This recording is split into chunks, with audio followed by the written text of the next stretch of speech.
and welcome back. There are a lot of books that I've read recently and I feel like we need a little debrief and we need to talk about them in depth. Some of them I've loved, some of them I've not loved, some of them were okay. Needless to say, I have thoughts. So here's my review on some of the most recent books that I've read. Starting off on a very high note, on a very strong foot, okay? We have A Love Letter to Whiskey. I have wanted to read this book for such a long time and I never found it in stores. I didn't even know if it's now published by Arndell, but I don't know if it ever was before. I don't know, but I found it at Barnes & Noble like maybe 2 months ago and I finally decided to read it at the beginning of January, I think. And it was a 5-star read. It actually was my first 5-star read of the entire year of 2026. So I feel like that says a lot. This is truly just a very messy and like very toxic plot, which I absolutely love. I love when books have very messy characters that just are so wrong for each other yet so right at the same time. And it makes you just want to like throw your book across the room because they're so infuriating. Those are the kind of books that I like, okay? And that is exactly what this book is. We have our main female character, which is named Rex, but she likes to be called B. And then our MMC, our main male character, we have Jamie, and he is a dreamboat. They accidentally bump into each other one day and she like instantly falls for him. However, he ends up dating her best friend and she's like secretly in love with him the entire time. So it starts when they are teenagers and then this book follows them throughout pretty much their entire life, all the way until, you know, they're graduated college, they're in their careers, and they have more or less kept in touch, but also have lost contact for a while. There's a lot of things that happen in between the moment that they meet and all the way until they're like in like way more into their lives. They are two people who truly just cannot seem to get the timing right. They know they're meant to be together, but they're not really sure if timing is ever going to be on their side to make the timing right. And something just seems to keep getting in the way of having a happily ever after for them. Beautiful, stunning, magnificent. It was, I literally read it in like 2 sittings. I think I started it, read a couple pages, and then one day I just devoured the rest of the book. So freaking phenomenal. If you love toxic, messy romances, I highly recommend this one. 5 stars. Let's get into something that I did not love at all. Like, I gave this, I'm just gonna tell you what it is first before I tell you my thoughts. Have His Age by Jeanette McCurdy, okay? I had never read anything by Jeanette McCurdy before. I know she had her memoir, which was I'm Glad My Mom Died. I never read it, but I had friends who read it and they said that it was really good. I heard that the audiobook was really good as well. Generally, I don't really like memoirs or kind of like those kind of books, so I didn't read it. But then I saw that she came out with Have His Age, which is her newest publication. But honestly, the plot seemed pretty interesting, and I had also seen all of her interviews that she did as well talking about the book, and it sounded really good, honestly. I thought that it was gonna be really great, but it was not, okay? It was not my vibe. I didn't like the book. I rated it a 0 stars. I don't think I've ever done that for any book, ever. I've given 1 stars, 2 stars, never 0. But this book was 0 stars to me. I think it was the writing, because the plot of this book is it's a very heartbreaking and really like disgusting plot. It's about first of all, the FMCs. Her name is, what is it again? I don't even remember. Waldo, that's her name. And the MMC's name, the MMC, if you can call him that, her interest, is Mr. Corgi. So Waldo is basically, she's a high school student and she is in love with her teacher. And she has this like obsession for him. Now, she doesn't come from a very great family life. She's definitely had a more troublesome upbringing. Her mom is kind of back and forth with this guy and different guys in her life. They've never had a lot of money. She's always wanted for more and has always gotten less and has just not been as privileged as a lot of other people. So she has a very big internal struggle with that. She also has huge daddy issues as well, which I think translates to why she feels such a connection or such a pull to her teacher. But then her teacher also starts showing interest in her. Mind you, she is half his age. She's 17 at the start of this, and then she ends up turning 18 like halfway through. So do the math. He's also married. He has children. Obviously, the plot is just gross and disgusting. I've read books with this plot before, and the way that it was written was done very well. But this book in particular, the way that this was written and the way that this plot was written was a huge big fat no for me. I understand, like I saw a lot of other people talking about this book saying that they either loved it or they hated it. A lot of people who loved it said that it was really a great inside look of what this kind of relationship looks like and why Waldo is the way that she is and why the writing was the way that it was to represent her mind and what the situation is and what she's going through. I just couldn't get past some of the things that were written in here. I'm gonna read you, I don't even want to repeat some of these things. Like there's spice in here, but it's not spice. It's not like that kind of spice. It's more just taking you, like walking you through what they're doing and the inappropriateness of it all. I'm just gonna put some screenshots here on the screen. If you want to read them, then you can pause the video and get a more in-depth look at what I'm talking about. If you read some of these, then I think you'll get a good idea of why I did not like this book. If you liked it, that's so great for you. I'm sure that you had a great enjoyable time reading it, but I unfortunately did not. You want to know what book I did freaking love though, that I ate up? Wild Love by Elsie Silver, okay? Why was this book so freaking good? I had no idea. Like, I've heard people talking about this book, but I had no idea how much fun I would have. You know, I love Elsie Silver. I love the Chestnut Spring series. That really like kind of opened my mind to the cowboy romance genre. So love that. But also she has this series, which is the Rose Hill series. What is the other one? The Gold Rush Ranch series. I need to get on that one once I finish this one. So she has so many other ones, and it's been a while since I've read an Elsie Silver book, and I've wanted to read this one for a while, and I just felt like I was drawn to it, you know?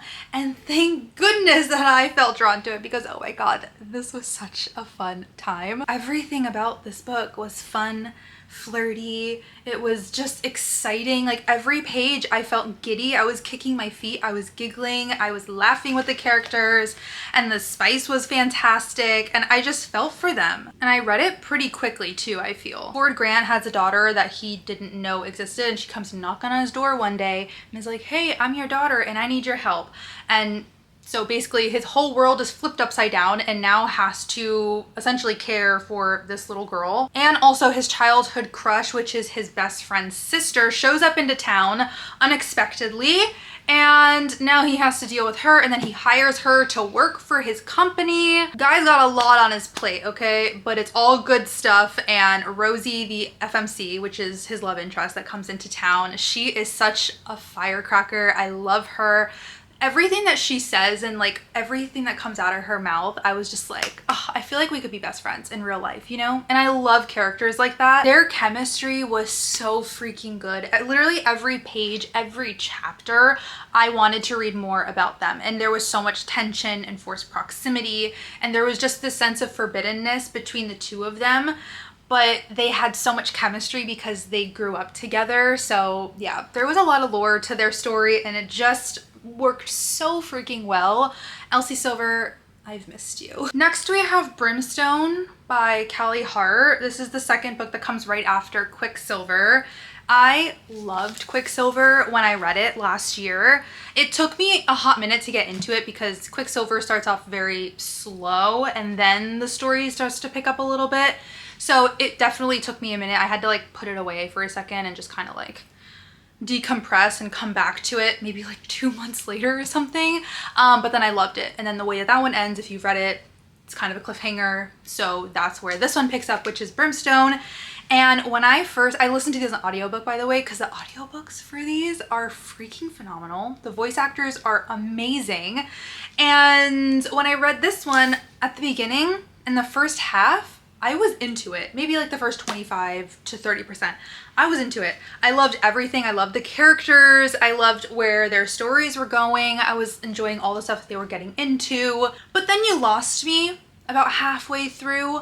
I just didn't understand anything that was happening. Granted, I didn't really understand a lot of stuff that was happening in Quicksilver either. I was really confused a lot of the time.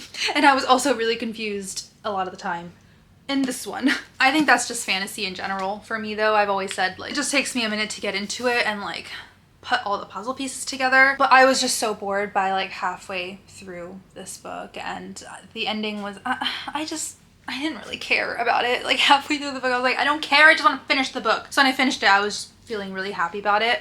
I don't know how many books there are supposed to be in this series or trilogy or whatever. After this one, I honestly don't know if I want to continue reading the series or if I'm already too far into it where I need to finish it. I don't know yet. I haven't made up my mind, but she was okay, honestly. It was okay. 3 stars? 3.5 stars? I don't know. I forgot to mention, but Wild Love was a 5-star. I also read Kill for Me, Kill for You. I always try to read at least one mystery thriller book a month. And this one I had started reading actually last year, maybe in the middle of last year. I opened it up and then I realized that it was in 3rd person and I was like, I don't know about that. I need to be in the right mindset for this. So I put it away, forgot about it. And then I was like, oh yeah, I should probably read that. So I completely started fresh, listened to an audiobook, and the audiobook was really great. I enjoyed this a lot. I feel like I had to go on Reddit and I had to look online to make sure that I wasn't the only person who felt the way that I felt when I finished this book, because it leaves you with a lot of questions. There were a lot of puzzle pieces that were missing for me, and I felt like we didn't get a lot of closure at the end of this book, and it made me pretty angry because the entire book is focused on one very main thing, and then the ending happens and you're just kind of like, huh? I don't get it. Therefore, I needed to go online, make sure I wasn't crazy, and it seems like everyone, or most people, some people who read this book felt the same way. So that made me feel really good and like I wasn't alone and like I wasn't stupid. But yeah, I think it was a great book, very well written. I love the plot. I love everything that happened in the book, but the ending, if it had a different ending, I feel like it would be a higher rating for me. I think I ended up rating it like a 3.5. If the ending was different, it probably would have been more like a 4, maybe a 4.5. But yeah, it's very unsatisfying. Like it leaves you just having questions. And lastly, we have The Invisible Life of Addie LaRue by V.E. Schwab. This is one of the most beautiful books and one of the most beautiful stories and plots that I have ever read. Truly. I think that I've never read anything like this before. Addie is our FMC. She is like over 300 years old, and one day, it takes place very, what is the date? Hold on. 1707 in France. That's where the story like basically begins. And one day she ends up making a deal basically with this demon, dark devil lord thing at nighttime, and she wishes that she can get out of her current situation that she's in, and she just wants to be free, and she wants to be able to make her own decisions and kind of walk through life as she pleases. And he does give her what she wants, but it's not exactly what she wants. So he definitely makes things a lot more complicated for her because he wants her soul, and that's just what he does. He says he's in the business of souls. So really what he ends up doing is making her immortal and living forever, and also making her forgettable. So every single person that she ends up meeting throughout her life, throughout the over 300 years that she's alive, no one remembers her at all. She walks into a room and walks out, and it's like she was never there. And that's like literally just the tip of the iceberg. This book goes into so much more. There's also a little bit of like a love story in here as well. And there's just so much like beautiful underlying meaning and messaging in this book. And it just truly shows you like, be careful what you wish for, be grateful for what you have now, and be careful who you make deals with. And the grass isn't always greener on the other side, as cliche as it sounds, but it's very true. So yeah, definitely one of the most beautiful books that I've ever read.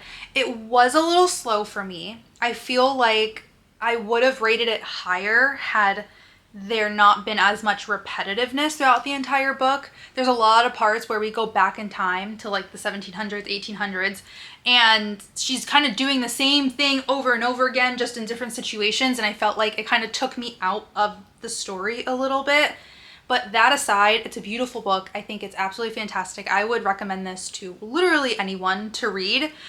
Just, you know, be warned that it is a little bit slow and you might get kind of tired of the repetitiveness, that's all. So those are just some of the books that I've read recently that I want to talk to you guys about. Like I said, some were great, some were standouts, some stood out for other reasons. Let me know what books you guys have been reading recently and your thoughts about them. And if you've read any of these books before, what did you think? Did you have a similar reaction, a similar review that I did? Did you love them? Did you hate them? I want to know it all. And of course, make sure that you like and subscribe so that you never miss a moment here on YouTube. I feel like we have a lot of fun over here now. I have other social platforms too, so make sure you're following me on there so you can see all the content that I'm posting. Thank you guys for watching and happy reading. Bye.